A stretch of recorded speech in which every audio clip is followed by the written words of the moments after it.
Hver dag tager han en bid af livet, giver sig lidt igen. For situationen i hans hoved er kaotisk som Tjetjenien. Det er ikke meningen, men halvdel af hans liv er ventetid. Og går op til livets prøver uden at have læst en skid. Går ondt som et hestebid, men han har en fast idé om at han nok skal passe til. Så giv ham en flaske til. Bed om regningen på vejen igen. Gade fasong, flade jargon. Træt af at vente på sin plade. Skal komme en spade, det sådan. Det tager for lang tid at blive klar igen. Jeg har en ven, der snakker lort, men intet siger som Harlekin. Som rapperen var endnu en i en børneflok, der prøver på at gøre det godt, der ikke kan blive det største flop. Jeg har en ven, der ikke kan klare at hænge fast i en position og brække sine knor imod en væg i frustration. Og brug for nogen, han kan snakke med om det sårede punkt, men er så kold, at han forventer depressioner året rundt. Og båret tungt som et trækdyr eller en pakkehest. Han var kun 14, så i dag står det ikke på en straffetest. Min ven vil gå gennem helvede for sin bekendte, men ender alt for ofte med selv at trække dem igennem det. Glem det, han smed kortene på en bordplade. Det lort, der havde gjort ham til en mand, der kan gøre stor skade. Brokker sig over, han er syg, men han kommer så vel. I har vel forstået den, jeg taler om med mig selv. Hele slap af, giver lidt ned. Hold kontakt med virkeligheden.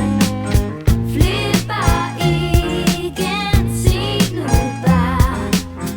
Pas godt på hvert skridt du tager. Jeg har en ven, der lover ting og ser hvor lidt det holder. Jeg har en ven, der har druknet sover i en spritbeholder. Hører folk viske om, så døm ham som blindedommer, der ikke kan se en skid, selvom han kan se det for sig. Han flytter sig på dybt vand uden dykkergrej. Han har stået foran en mand, der sagde, jeg plukker dig. Folk snakker fis, både til hver dag og på rap og beats. Det har en pris at være gode troende, så det er lagt på is. Klar til det sidste på at flygte væk, for det kan han selv formå.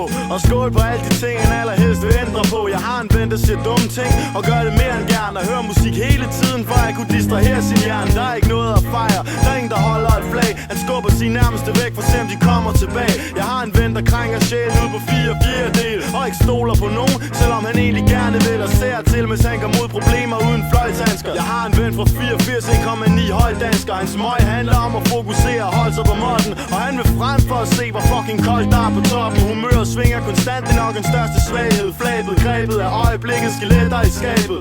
Spreder sine tanker, hvis de skal sprede sig nogen. Og skriver et nummer om sig selv i tredje person.